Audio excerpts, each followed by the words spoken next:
आज हम बात करेंगे एक्सपेंशन ऑफ द रिवोल्ट। कौन सा रिवोल्ट? 1857 का। तो देखिए, सबसे पहले उसका एक्सपेंशन होता है मेरठ में। मेरठ ही उसकी है जो बिगनिंग है 10 मई 1857। तो इसके कॉजेज़ क्या थे? पहला, ग्रीस्ड कार्टेजेस इशू की गई थी जिसके अंदर काऊ और पिग का फैट था। दूसरा, 85 सिपाहीज जो हैं उनको पनिशमेंट दी गई थी। रिलीजियस एंगर और मिलिट्री इनजस्टिस था। यहाँ पर कोई पर्टिकुलर इंडियन लीडर नहीं था, सब आपस में ही सोशली जो हैं जो सोल्जर्स हैं वो आपस में एक दूसरे की मदद से, हालांकि हमें मंगल पांडे का इन्फ्लुएंस देखने को मिलता है लेकिन वो इस लेवल का जो है लीडिंग इतनी नहीं थी। उन्होंने अटैक किए ब्रिटिशर्स पे, ब्रिटिश ऑफिसर्स पे, उनके बिल्डिंग्स वगैरह पे, पर इस लेवल का नहीं था। ओके, यहाँ पर जो ब्रिटिश ऑफिसर्स थे वो थे कर्नल कैरमाइकल स्मिथ। और यहाँ पर जो इंसिडेंट हुआ था उसमें था कि जो सिपाहीज हैं, जो सोल्जर्स हैं, चाहे वो हिंदू कम्युनिटी के हो चाहे वो मुस्लिम कम्युनिटी के, उन्होंने ग्रीस्ड कार्टेजेस जो हैं उनको यूज़ करने रिफ्यूज़ कर दिया था।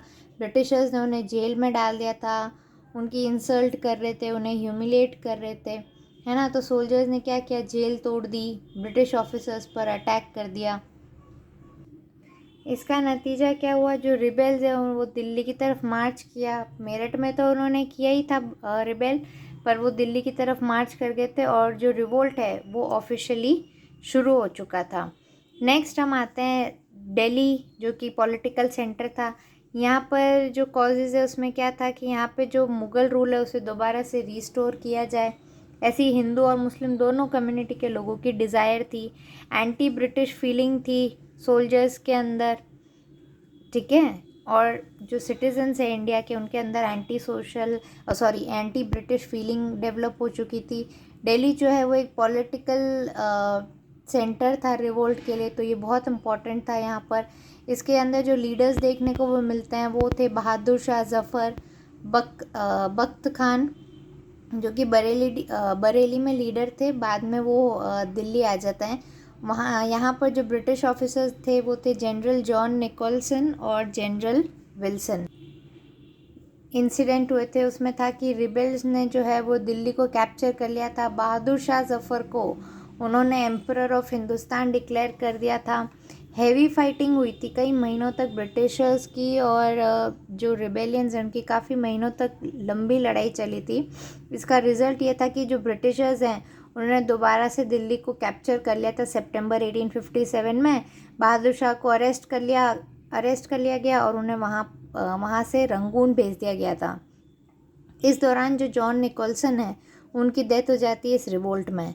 इसके बाद तीसरी जगह जब ये रिवोल्ट डेवलप हो रहा है वो हो रहा है कानपुर के अंदर। यहाँ पर जो है इसका कारण यहाँ पर क्या आता है कि यहाँ पर जो लीडर है नाना साहेब, उन्होंने पेंशन सिस्टम था ब्रिटिशर्स का कि वो अपनी मर्ज़ी से वहाँ पर जो राजा होंगे, वहाँ के जो रूलर्स होंगे, वहाँ के जो लोग होंगे, उनको पेंशन दी जाएगी, वो ब्रिटिशर्स डिसाइड करेंगे। तो नाना साहब ने वहाँ पे जो पेंशन सिस्टम था उसको लेने से मना कर दिया था। इसके अगेंस्ट में उनके अंदर में जो ब्रिटिशर्स के लिए जो गुस्सा था वो काफ़ी चरम था। नेक्स्ट इंसिडेंट जो देखने को मिलता है वो है कि यहाँ पर जो इंडियन लीडर्स हैं वो थे नाना साहेब, जो कि अडॉप्टेड सन थे लास्ट पेशवा के, बाजीराव सेकंड के। वो अडॉप्टेड थे। और उसके साथ साथ यहाँ पर तात्या तोपे भी देखने को मिलते हैं। तात्या तोपे का जो ओरिजिनल नेम है वो है रामचंद्र पांडुरंग तोपे। और तीसरे अजीमुल्ला खान। जो तात्या टोपे हैं उनके पास जो है देखिए एक बहुत इम्पॉर्टेंट टेक्निक्स यहाँ पर देखने को मिलती है। तात्या टोपे के पास में गुरिल्ला वॉरफेयर की टेक्निक्स थी और बहुत ज़्यादा उनके अंदर जो है वो पेट्रियाटिज़म था। लेकिन यहाँ पर जो है एक ट्रेटर बोलते हैं ना हम, गद्दार, उसका नाम है मान सिंह। वो ब्रिटिशर्स को इन्फॉर्म करता था कि तात्या टोपे किस तरह से अटैक करने वाले हैं और तात्या टोपे कहाँ छुपे हुए हैं। तो 7 अप्रैल 1859 में तात्या टोपे को ब्रिटिशर्स कैप्चर कर लेते हैं। यहाँ पर ब्रिटिश ऑफिसर्स जो कानपुर के रिवोल्ट में देखने को मिलते हैं वो थे जनरल हग व्हीलर और जनरल हैवलॉक। तो यहाँ पर जो इंसिडेंट हुआ था वो था सेज ऑफ ब्रिटिश एंट्रेंचमेंट, यानी ब्रिटिश किले के आसपास घेराबंदी करना। ठीक है, एंट्रेंचमेंट हो जाता है घेराबंदी। सती चौरा घाट इंसिडेंट भी यहीं कानपुर में होता है, जो कि एक बोट ट्रेजेडी है। और इसका जो रिज़ल्ट होता है, ब्रिटिशर्स के अंदर यहाँ पर बहुत ज़्यादा एंगर डेवलप हो जाता है। ब्रिटिशर्स दोबारा से कानपुर को कैप्चर कर लेते हैं। हार्श रिवेंज जो होता है वो ब्रिटिश फोर्स करती है, क्योंकि यहाँ पर जो ये सती चौरा घाट इंसिडेंट है ये बहुत ही दर्दनाक और अविस्मरणीय इंसिडेंट होता है, जो ब्रिटिशर्स के अंदर बहुत ज़्यादा गुस्सा करता है, क्योंकि यहाँ पर ब्रिटिशर्स के जो लोग हैं, चाहे बच्चे हों, औरत हो, सोल्जर्स हो, उनको काफ़ी नुकसान पहुँचाया जाता है। चौथा इंसिडेंट क्रिएट होता है लखनऊ के अंदर, अवध में, जहाँ पे कारण होता है एनेक्सेशन ऑफ अवध इन 1856। हमने पढ़ाई था कि एनेक्सेशन ऑफ अवध क्या है। अगर आपने अभी तक वो वीडियो नहीं देखी तो आप मेरे चैनल पर जाकर उस वीडियो को देख सकते हैं। फिर loss of power of nawabs and taluqdars हैं। पीजेंट्स जो है यहाँ पर बहुत गुस्सा हो जाते हैं। यहाँ के जो लीडर्स हैं वो देखिए, बेगम हज़रत महल है, बिरजिस कादर है और मौलवी अहमदुल्ला शाह हैं। ब्रिटिश ऑफिसर्स जो हैं वो हैं यहाँ पर sir Henry Lawrence, Colin Campbell. और यहाँ पर जो इंसिडेंट होता है वो होता है सेज ऑफ रेजिडेंसी। देखिए फिर से घेराबंदी हो रही है, हेवी फाइटिंग होती है रिबेल्स और ब्रिटिशर्स के बीच में। और रिज़ल्ट क्या होता है कि ब्रिटिशर्स जैसे दिल्ली मेरठ पे कब्ज़ा किया, कानपुर पर अटैक करके वहाँ पर भी अपना कब्ज़ा किया, ठीक उसी तरह यहाँ पर लखनऊ में भी ब्रिटिशर्स जो हैं लखनऊ को दोबारा से रीगेन कर लेते हैं। स्ट्रॉन्ग रेजिस्टेंस होती है, काफ़ी अच्छा तगड़ा जो है वो वॉर होता है ब्रिटिशर्स और रिबेल्स के बीच में।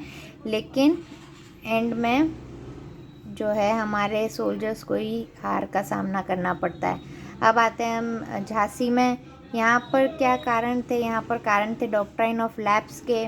यहाँ पर एडॉप्टेड हेयर को या बच्चे को गोद लेके उसे राजा नहीं बनाया जा सकता था, तो इस वजह से झांसी में भी रिबेल होना शुरू हो गया था। यहाँ के जो मेन लीडर थी वो थी रानी लक्ष्मीबाई, जिनको हम मणिकर्णिका के नाम से भी जानते हैं, मनु के भी नाम से जानते हैं, छबीली के नाम से भी जानते हैं। उसके बाद ग्वालियर में भी होता है। यहाँ पर इसलिए होता है क्योंकि यहाँ पर जो है नाना साहब और तात्या टोपे को सब लोग सपोर्ट करते हैं। यहाँ पे भी एंटी ब्रिटिश फीलिंग्स होती है हमारे सिपाहियों के अंदर, हमारे फ्रीडम फाइटर्स के अंदर। यहाँ पर भी लीडर्स होते हैं Tatya Tope and Rani Laxmibai. British officer यहाँ जो होते हैं वो होते हैं सर हग रोज़। और यहाँ का जो इंसिडेंट होता है वो होता है कि जो रिबेल्स हैं वो ग्वालियर फोर्ट को कैप्चर कर लेते हैं। फाइनल जो मेजर बैटल होता है वो लड़ा जाता है। इस रिज़ल्ट में क्या होता है कि यहाँ पर ग्वालियर को ब्रिटिशर्स कैप्चर कर लेते हैं और रानी लक्ष्मीबाई इस युद्ध में शहीद हो जाती हैं।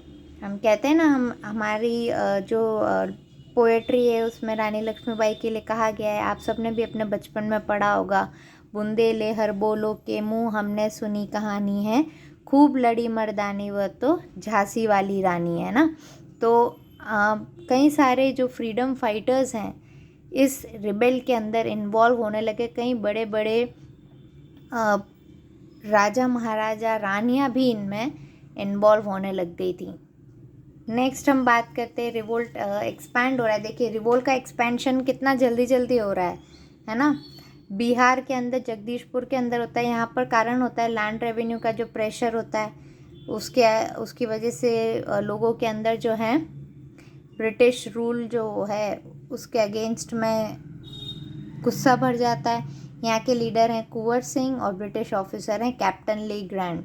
तो यहाँ का इंसिडेंट होता है guerrilla warfare, surprise attacks on British. देखिए गुरिल्ला जो वॉरफेयर है वो बहुत इंपॉर्टेंट टेक्निक है।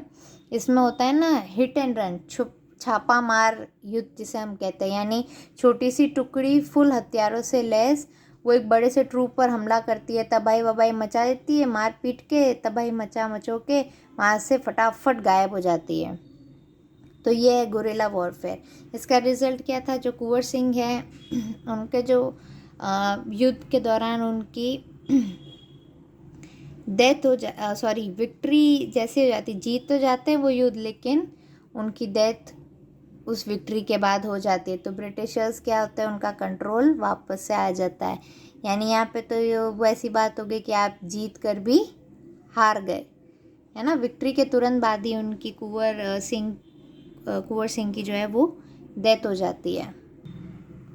तो आप देख सकते हैं कि एक्सपेंशन में कहाँ से कहाँ तक पहुँच गया। मेरठ से जो चीज़ शुरू हुई वो बिहार, ग्वालियर, झांसी, कानपुर, लखनऊ और ऐसे कई एरियाज़ में उसका स्प्रेड हुआ।